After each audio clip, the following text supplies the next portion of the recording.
Here we are. So the talk is going to be about these 6 kind of areas that have to do with ethics. I wanted to spend a little bit of time to, let's say, review key concepts and basic concepts that have to do with ethics in the area of social research. And then we will move on with the digital area, the area of digital media research especially. So we will talk about how to define digital research ethics. We will look into literature that tries to address the concept of online privacy. And then I will look at some of the practicalities of ethics in digital research. So in practice, what we can do to act in an ethical way as social researchers, and what kind of, let's say, recipes have been advanced by some of the key scholars in the area of digital and internet research. Okay, in terms of ethics, I'm pretty sure that you will be familiar with most of the concepts that I'm bringing in this first part of the presentation, but I think it might be useful to kind of think back of what it means to research according to good ethical standards, what we mean by that in the social sciences, and what we are expecting to do in relation to the data that we collect and how we handle this data. So in terms of responsibilities as researchers, of course, we have the responsibility to protect the rights of the individuals, communities, and environments that we involve in our research in different ways. So these might have to do with the data that we collect, but also in a way in which we share this data within these environments or within these communities. The key idea underlying this responsibilities that we need to avoid generating harm or avoid generating risk of harm towards the individuals, communities, and environments involved. When we talk about harm, there are different dimensions of harm. Of course, physical harm is the easiest one we can think of, and that, I suppose, is extremely relevant when it comes to health research and medical research. But then there are also other dimensions of harm that can become more relevant to the social sciences and to social science research. So we can think of emotional harm, especially when it comes to analyzing sensitive topics or sensitive information, social harm, and economic harm. So, you know, just as a key idea, we need to carefully consider what kind of risk our research can generate and consider these different dimensions of risk and harm that we might generate in communities, environments, and individuals around us. The responsibility that we have, again, is something that we need to problematize. So we are responsible towards different entities around us, and it's important to kind of pay attention to each and all of them, because there are different implications related to this responsibility. Of course, we are responsible to our participants, so to any individuals, communities, or environments that we involve in the research directly. But we are also responsible to our sponsors. So, of course, ESRC would be the first example, or any other sponsor that might be funding part or all of our research. The university where we work, the general public, which is a bit abstract in a way, but I suppose this also has to do with our role as researchers working for public institutions. And then we are responsible towards ourselves. So when you will be applying for the ethical approval for your PhD research, you will also have to conduct a risk assessment. And in this risk assessment, you will also have to consider what kind of risk you are putting yourself into in the course of your research. Now, from the title and the description of your research, I get a sense that you're probably not going to generate high risk for yourself. But still, risk assessment is a very important process that has now become institutionalized in ethics applications.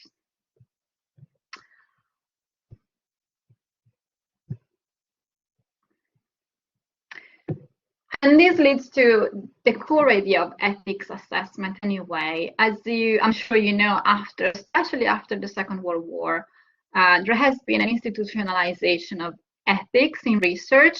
It started very much in the medical sciences and health sciences, but then it has become more and more embedded within the different disciplines of research. So you know that there are ethics committees in UK higher education institutions. It is probably a bit more institutionalized in the UK as compared to other countries. And this becomes evident when you sometimes read papers written by scholars from other countries, even if they're published in international journals. Sometimes ethics is not discussed as part of the methodological chapter of the paper. Even when it comes to social media data, very often we see some disclosure of personal information and very little discussion of the ethical implications of doing it. But I have to say, in the UK, this is felt kind of strongly, and probably stronger than in other countries. But in a way, I see it is a positive point, because all countries are gradually moving towards a higher standards for ethical protocols in research when it comes to social research in general, but also digital media research in particular.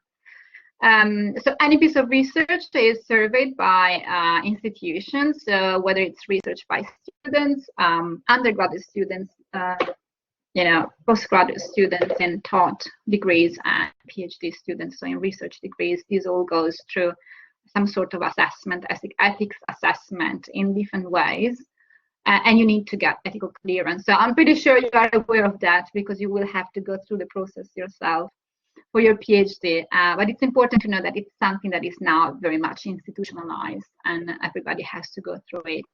And this institutionalization has even grown over the past few years, even compared to 6 years ago, for instance. Things have become much more strict and institutionalized.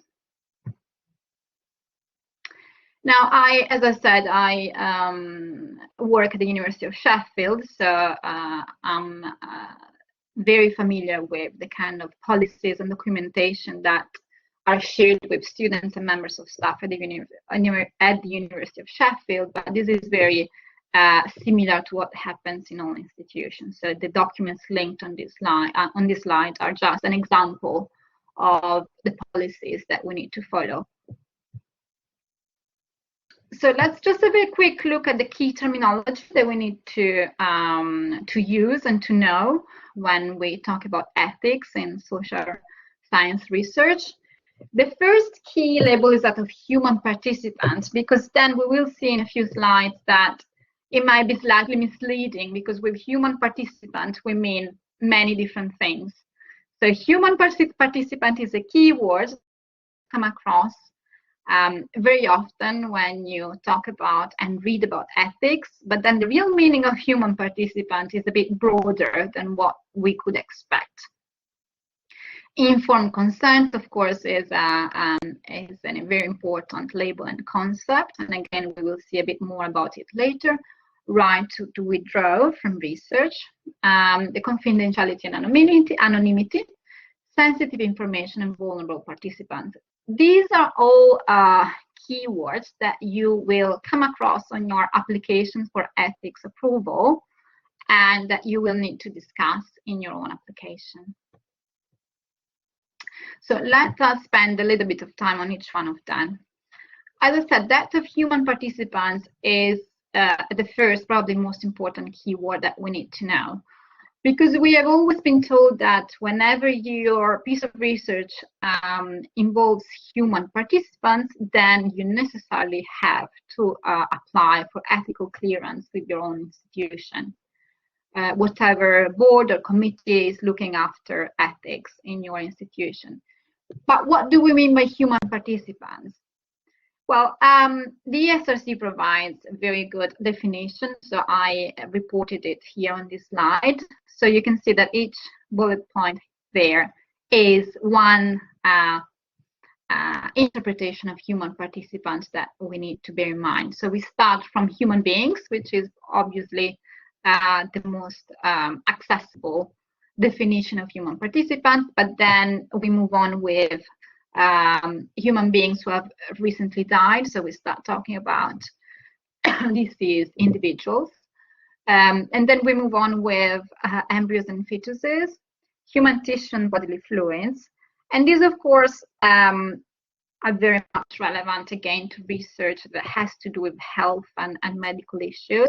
So it might be relevant to social sciences research, for instance, in the area of medical sociology, but not necessarily is not necessarily the center of social sciences research.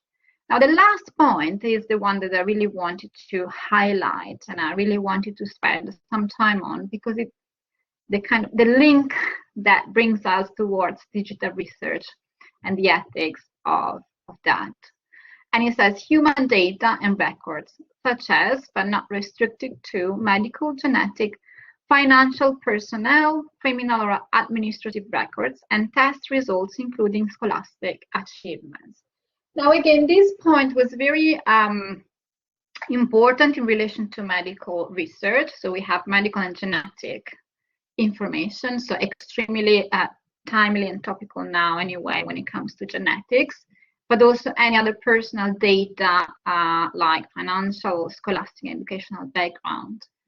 Now, the concept of data and records is extremely important when we then think about social media or digital data, because in a way it links with the idea of user-generated content that we can analyze when we do carry out digital media research.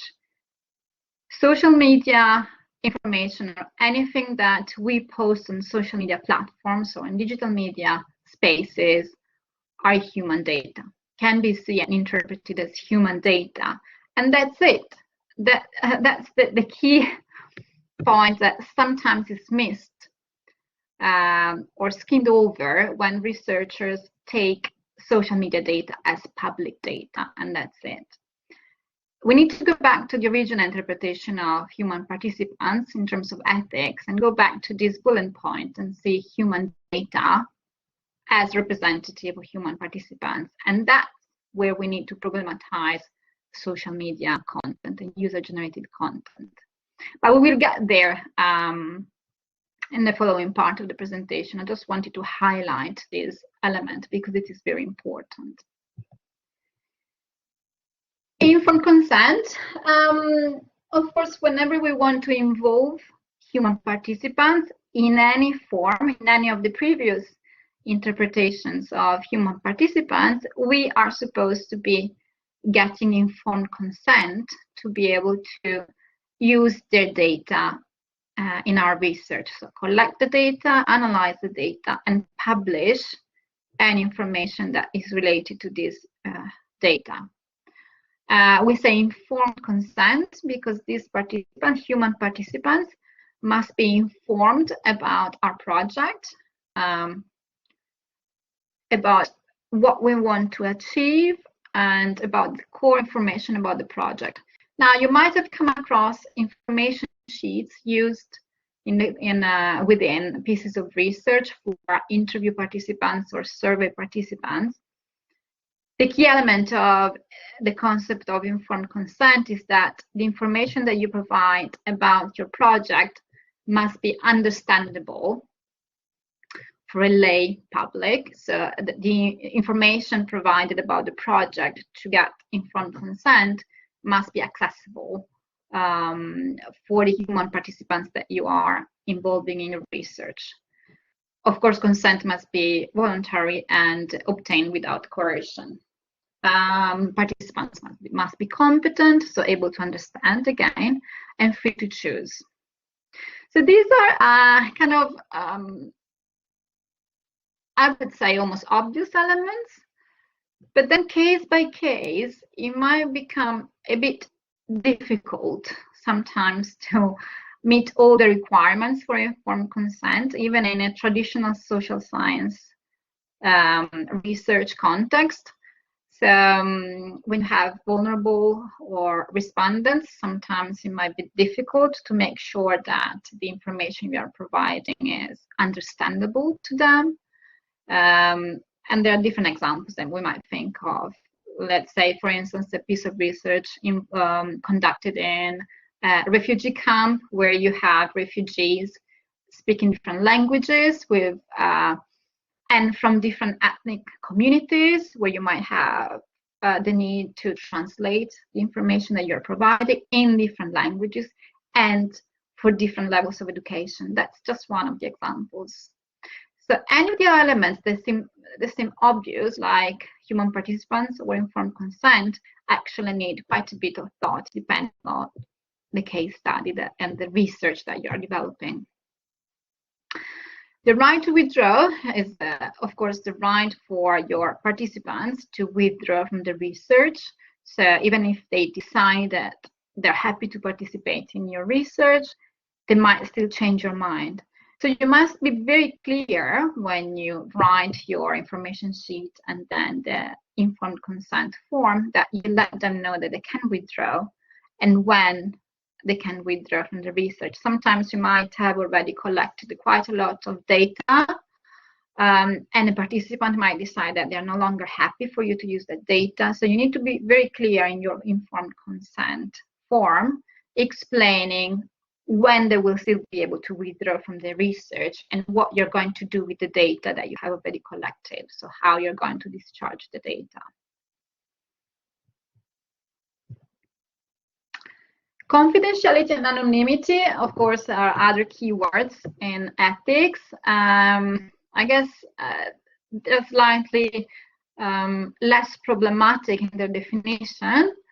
And we know that confidentiality exists when information that participants have asked to remain private is not disclosed in any phase of the research. And again, you need to, however, be able to tell your participants in your information sheet and consent form how many people will necessarily have access to certain data, like your supervisor, for instance. You might include your supervisor, you will include your supervisor as a person who will have access to data. You will need to explain whether they will be able to access confidential information or not. That's an important decision that you need to make. Anonymity, of course, that means that there will be no way for individual participants to be identified from any of the data or information collected or published during the research. So it's important to specify the two phases. We collect data, we store it, and then we publish it. So anonymity must be ensured in the different phases, and you need to explain how you're going to ensure it.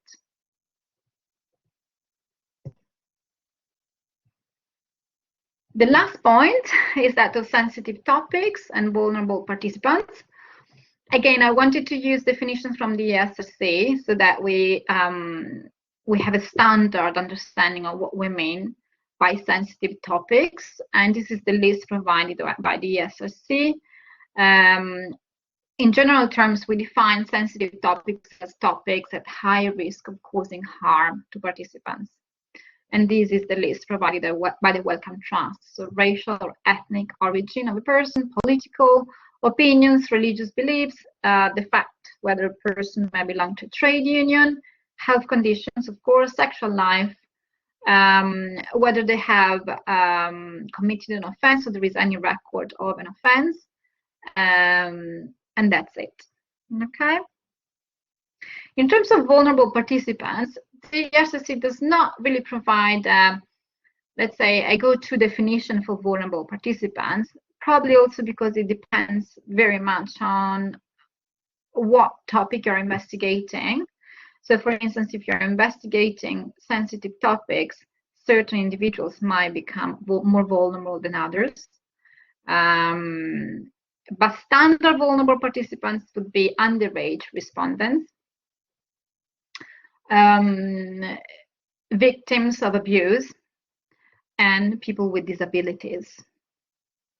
Okay. And I think these were all the key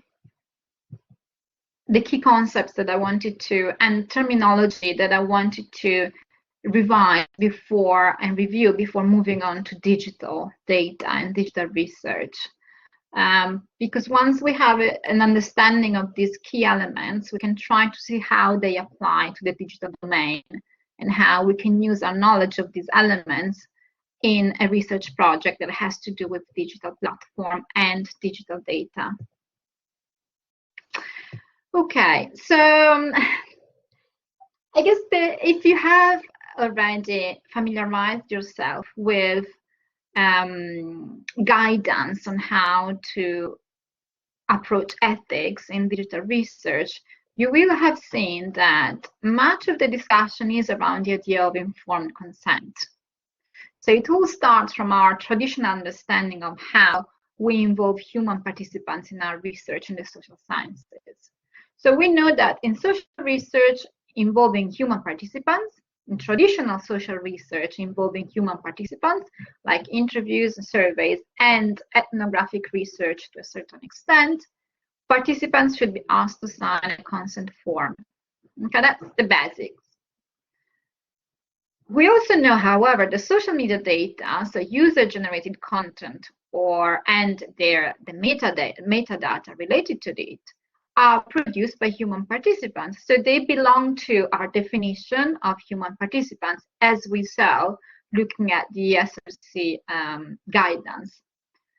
So that tells us that in principle, we should seek consent when we collect, analyze, and store and publish data that comes from social media platforms and are produced by users. So let's say ordinary users, citizens. And the big question is there, of course, is it always possible? Can we do that? Can we really apply this guidance, traditional guidance, to digital media research? Well, of course, the answer is no. And that's where the journey begins. That's where the problems start. And that's where individual researchers need to trace their journey through data, trying to find the right ethical approach to their research. But let's see how this happens and what kind of guidance we can try to follow. So the answer is no, because there are a number of elements that we need to consider when we move our focus onto data that belong to the digital public, let's say public digital domain. The very, very first problem has to do with the idea of public. So how we can distinguish between public and private when we look at data that is on social media platforms and possibly across different platforms. We need to look at different modes of communication.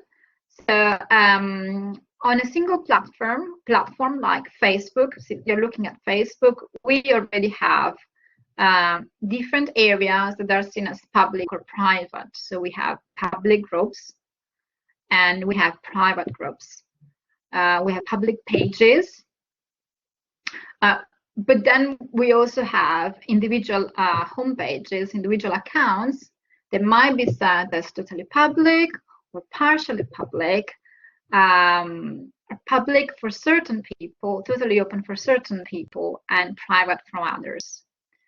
Within these different dimensions, then we also have different ways in which we can communicate.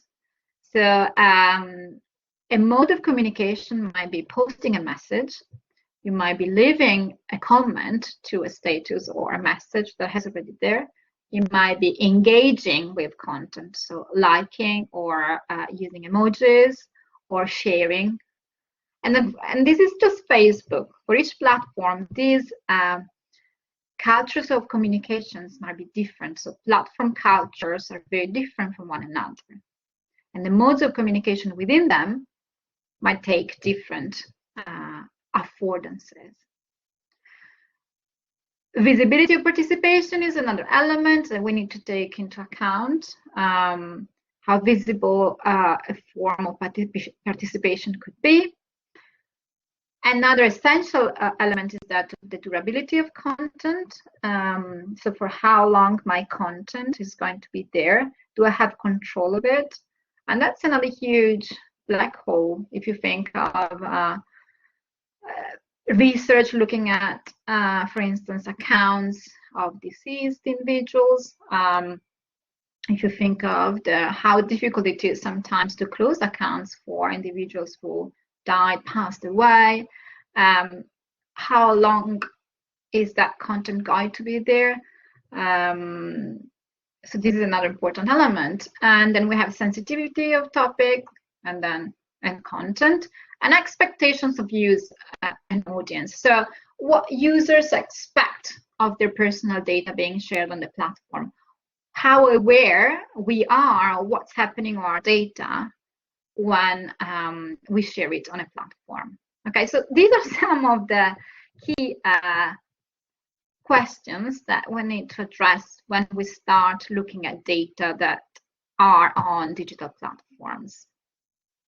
And they all have to do with online privacy, on how we see privacy in the online domain.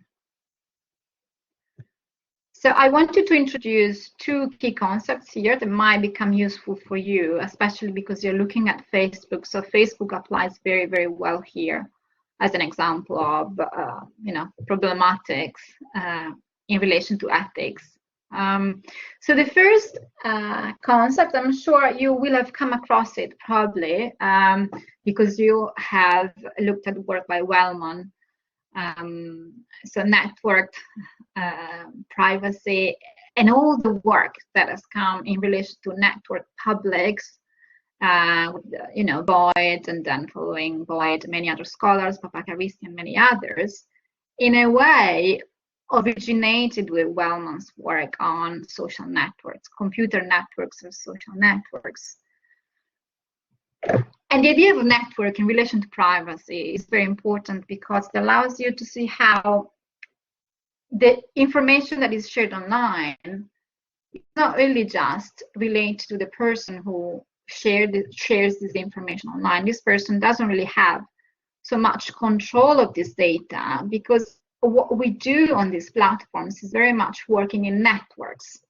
So social media platforms originally came about as ways to connect. So if you think of Facebook and how it started and how it introduced itself, it was very much about being a space for people to connect in ways that were almost impossible in offline dimension. So connections via networks. And the idea that is introduced with the idea of network privacy by Marwick and Boyd in 2014 is very much that once you are in these network structures on platforms, as an individual, you have very, very little control of your data. Even if you set your privacy in a very conscious way and in a very competent way, the people whom you connect with, so the close friends that you decide will be able to see your data, they will, in their own networks, be connected to many others. So once they have access to your data, they would be able to share that data with many others whom you do not have control on. So the idea of network privacy is very much that the affordances of social technologies preclude individual control over privacy. So the network affordances allow you to connect with many, but then diminish your ability to control where your privacy, the privacy around your data, to control where your data is going to go. And the fact that we're talking about digital data that can be shared and copied and replicated much more in a much more faster way than analog data, of course, makes it even more problematic. Okay, so network privacy is the first kind of concept that becomes useful to start understanding how to think of online privacy.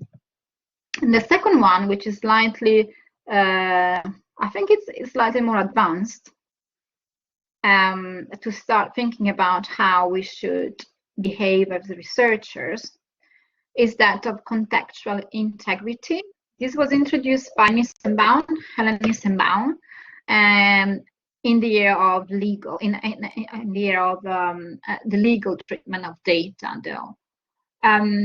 It has become very popular because it allows us to think of how we should, what we should do and how we should behave. So contextual integrity, in a way, let me read the quote and then we'll explain it. So contextual integrity ties adequate protection for privacy to norms of specific context, demanding that information gathering and dissemination be appropriate to that context and obey the governing norms of distribution within it. Now, the key idea here is that privacy, the idea of privacy must be related to the context where the data is.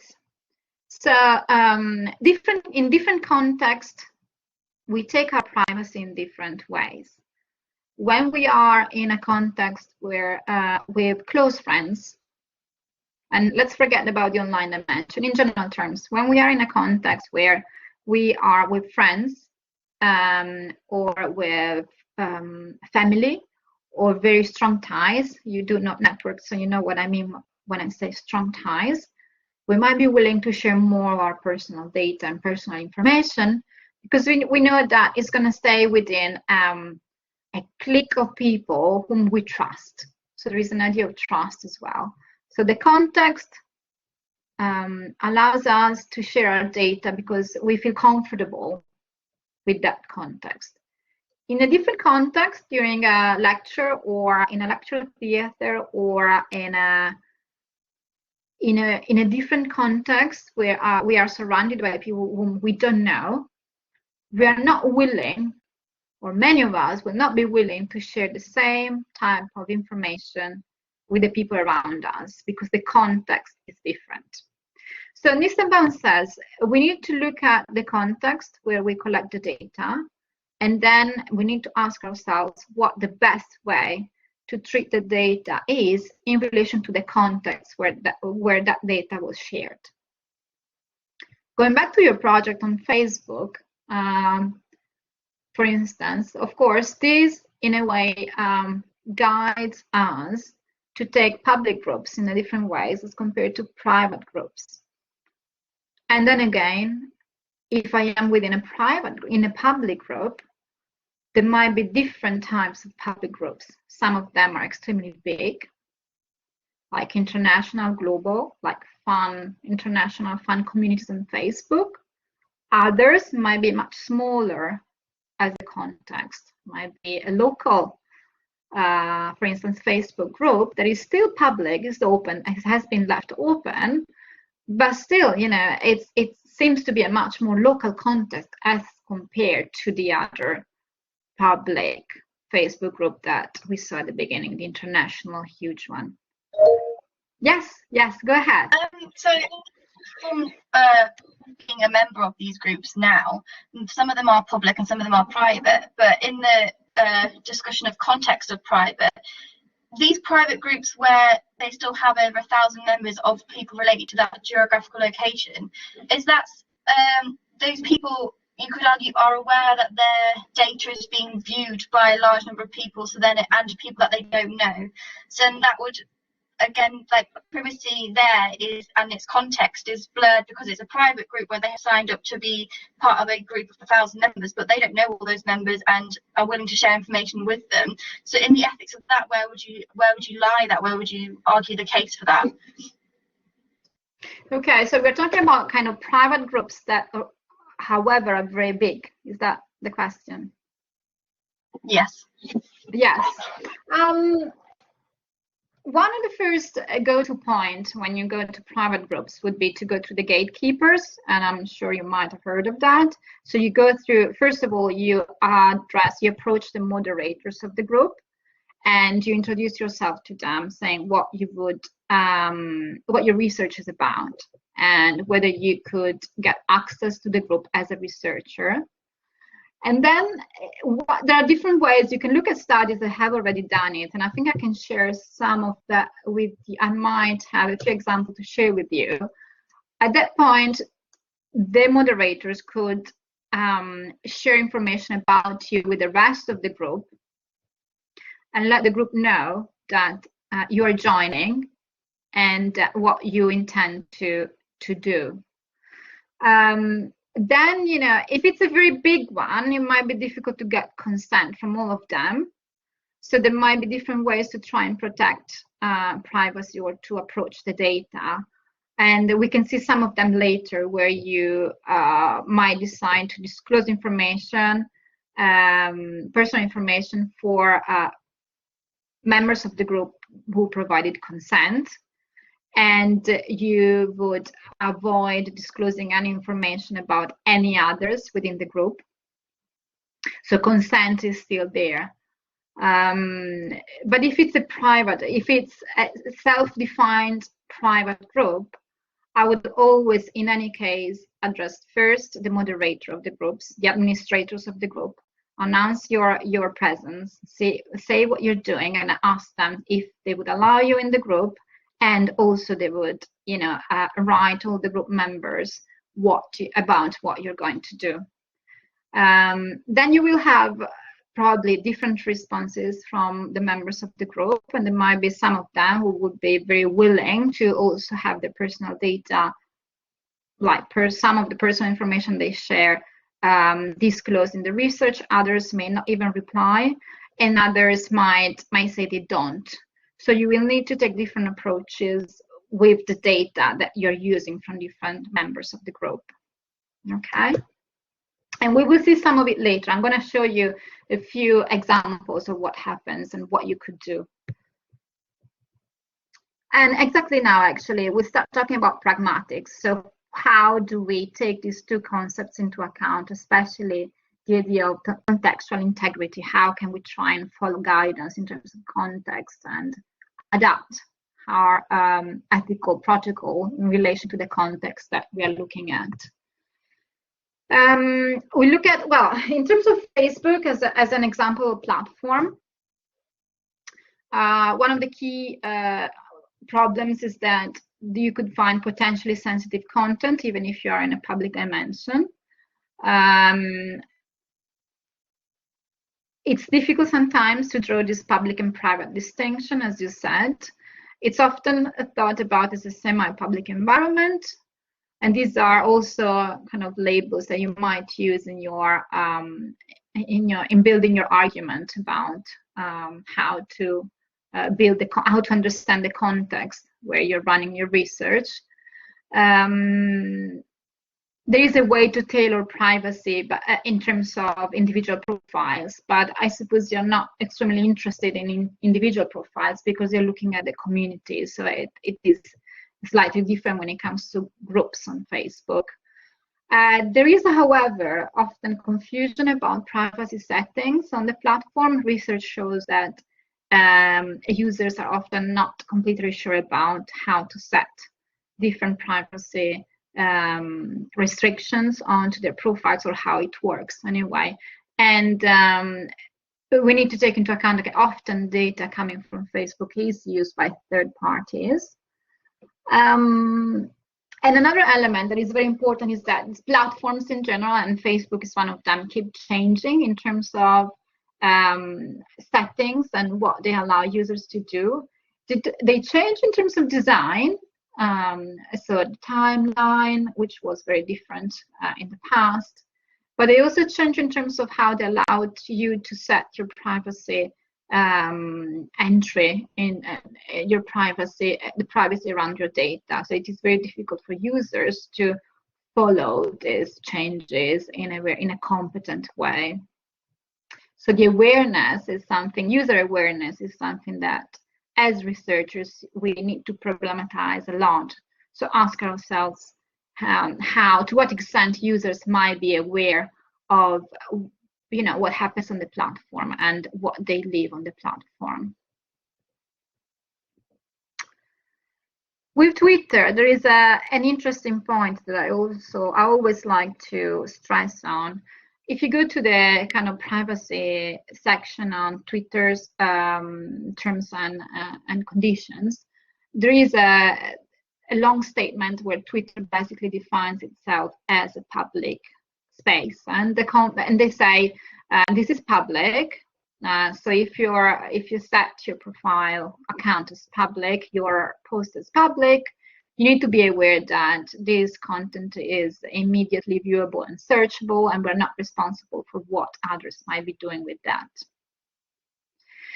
The question is that I always ask is, does it mean that, you know, as researchers, we can collect, store, and analyze tweets without having to worry about anonymity and confidentiality, or having to worry about the rights of the individuals who leave content in there?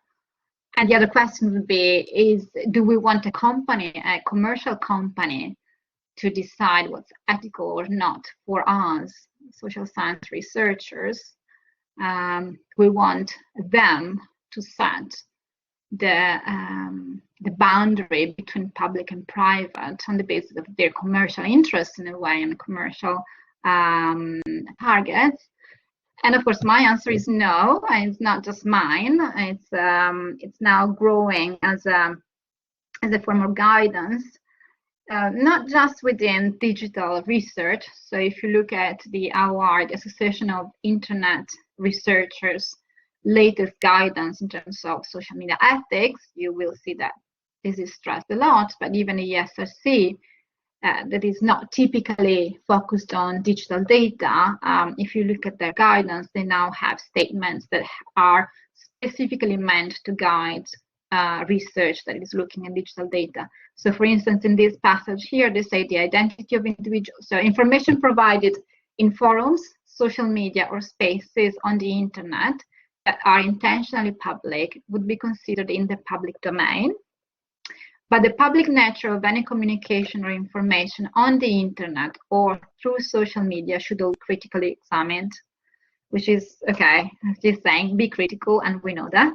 But then they go on saying, the identity of individuals should be protected wherever possible, unless identity disclosure is critical to the research, such as in statements by public official or permission has been sought. So basically consent, informed consent has been received. So I think this is quite clear, actually. We often get lost, but actually even the ESRC is giving quite clear guidance on what should be done and what we should aim to do. I'm not saying it is easy, and nobody says it is easy, definitely not, but that should be what we aim for. Now, what I wanted to show you is a couple of examples of recipes. I call them recipes, but it's like specific guidance of what we should be doing. It doesn't mean that they tell you ABC or what you should do, because as we saw, and as you just asked me with your question, there are very different scenarios that we might come across. And we might also use different methods requiring different types of attention. So if you are doing an ethnographic study, of course, your methodology per se has certain implications in terms of how much you want to disclose your presence and how you can do it without affecting your results. If you're doing a data mining work, then you will have different questions to address. But these kind of two recipes that I'm going to show you now, I think give you at least direction of what you should be doing in terms of the different steps of planning your ethics in the research. And so planning the ethics of your research and also planning your application for ethics approval. So of course, the two elements. So the first one comes from Townsend and Wallace writing. You might have seen it because this is now a key resource in terms of social media research ethics. It's the outcome of a seminar that was done in Edinburgh a few years ago in 2016, and it's a very accessible and I think also practical guidance on ethics for social media research. In this flowchart, they basically show you like what you should be thinking of when planning. So in the planning phase of your research, and the planning phase also related to the ethics approval process, you should try to follow these different steps. First of all, look at the platform's terms and conditions. For instance, we saw Twitter saying that content on it is public. Okay. Look at legal basis for the data that you are looking at and what you're going to do with them. Do a risk assessment in relation to the research that you're doing. So consider the quality of your research, and also consider whether you need to raise any risk towards the human participants that you're involving in your research. So if it's necessary for the type of research questions that you have to raise risk, for instance, for vulnerable communities, or to analyze sensitive topic, or whether you can avoid certain elements that are not essential to your research. Then we move to the blue boxes, which I think are probably the central one, the essential ones in the process. So first of all, you need to think about users' privacy expectations. And this relates to the question that you asked me. You need to start thinking about contextual integrity. So what the users of a private group expect me to analyze their content, or third parties to analyze their content in a piece of research? Probably not. So what can I do to protect the context, or to behave in line with the context, the norms of this context? Consider the potential risk. Consider whether you might come across sensitive topics and what you would do in that case to avoid collecting the data unless it's a part of your research. How to exclude the vulnerable users and their content as well. And then the question will be, can I get informed consent? And this is what I suggested you could try to do through the gatekeepers, so the group administrators. Can you do it or not? And if not, if yes, explain how you could do it. If not, explain why you could not, and what you would do then to still protect your participants in case informed consent is not feasible. And then we come to anonymity.